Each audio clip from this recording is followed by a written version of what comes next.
What's up, guys? Gur Gang, peeps, Padawans, welcome back to another edition of Way Back Wisdom Wednesday, as I have a good one for you for this past yodaism that I'll be sharing with you today.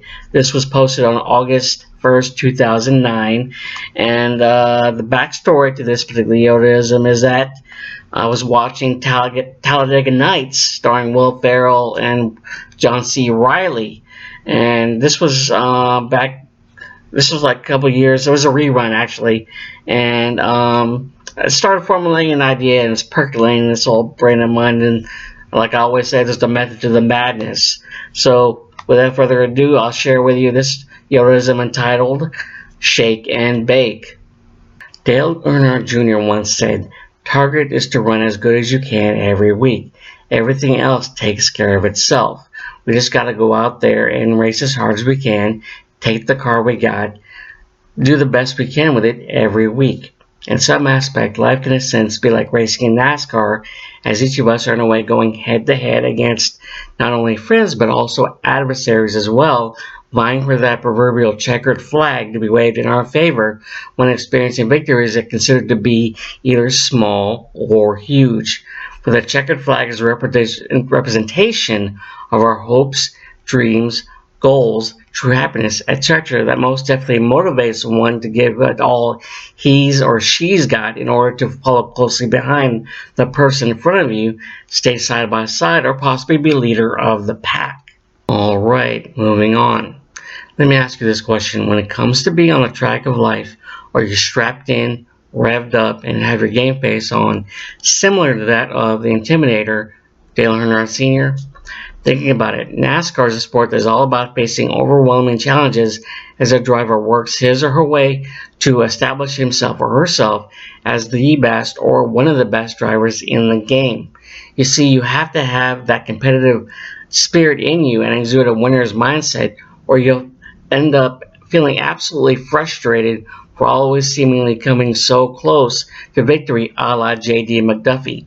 In any case, that is how many of us are or should be when it pertains to our professional lives, as we work day in and day out, doing the best job one possibly can in hopes of adding to our own individual point standings of life, receiving as well-deserved reward in the process, such as a promotion.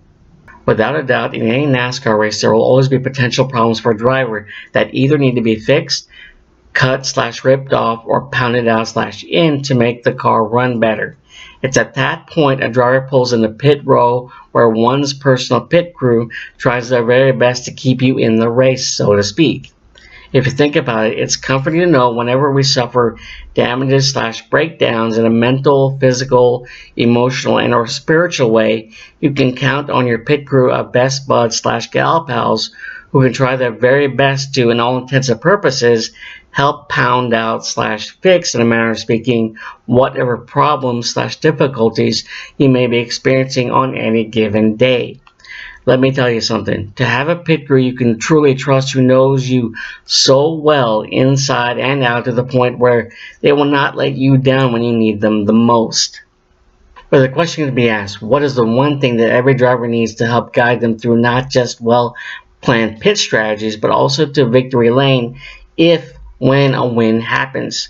For any diehard NASCAR aficionado, having a great crew chief on your team is one of the most important aspects to have, as he or she is the quintessential glue that holds the team together. Essentially, the crew chief that holds all of us together is God.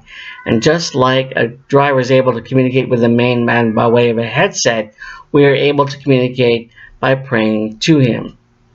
Oftentimes we can lose our composure when we feel like we're being blocked in on all four sides, to where we find ourselves at a complete disadvantage, leading us to lose our composure. And that is when we go to the Lord in prayer, when we are faced with obstacles we think are sometimes absolutely unpassable. And finally, in retrospect, life can be a heart-pumping 200+ mile-per-hour adrenaline rush, where you will currently are experiencing times of ending up against the wall or part of a multiple car wreck, either by your own stupid mistakes or by someone else's fault, to where you're temporarily knocked out of the race, possibly suffering a mental, emotional, and or physical injury. It could be a difficult situation indeed to strap yourself back in, experiencing doubt as to whether or not you're ready, especially when it involves matters of the heart. Ultimately, you just have to take each race day by day, as you knowingly or unknowingly will suffer mental, emotional, physical, and or spiritual dents, dings, scratches you know you can overcome as you have the best pit crew by your side.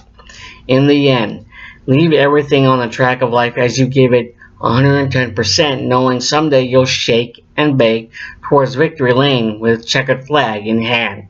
And that, my friend, is the yodaism entitled Shake and Bake. As always, thoughts, musings, hit it, like it, go to the comment section below.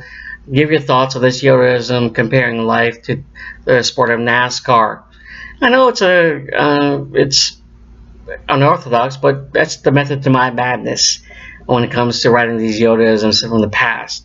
Hope you enjoyed it. As always, go to the description area of my section of this video, underneath this video to be more exact, where you'll find my links to my social media.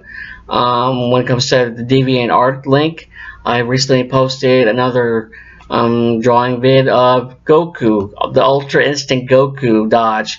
If any of you are Dragon Ball Z fans, or Dragon Ball Super, the Tournament of Power, where I did a different angle in which Goku dodges Kefla's peppermint explosive shot towards him, but from a different angle. When it comes to my latest Yodaism, I'm still working on that. There's also my Facebook, Twitter, and also my Czech fanfiction. Speaking of, going back to my DeviantArt page, I am locked in the draw for next time. Is what I'm thinking is the Winter Soldier Bucky Barnes. That may not be solid, but that's what I'm going with for now. So look out for that. And with that said, have a good one, guys. Until next time.